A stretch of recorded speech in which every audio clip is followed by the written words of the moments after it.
Ayan, so ang contractor nga pala natin dito guys is Team Buboy. And is-supervise sila ng JDR.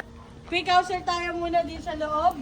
Meron pa tayong service area. I-extend nila po yan. Yan. Sa extension ng ating kitchen. Tapos dito naman sa loob. Ayan! So, meron tayong floor area dito guys na 77 square meters. Ito, kasama na to pang turnover. In-accept nila ng ganito kasi talaga namang ipaparenovate po nila yung interior. Living area natin, yan, spacious siya, mataas yung floor to ceiling height natin. Meron tayong toilet and bath dito. So, imagine guys, napakaganda talaga na ito pagtapos. Ang ganda ng plano ko nito. Dito talaga sa second floor. Ayan.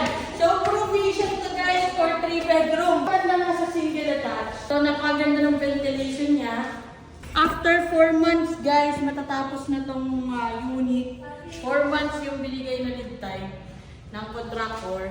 So, babalikan ko kayo after 4 months. Ipapakita ko sa inyo yung output nila. So, yun lang.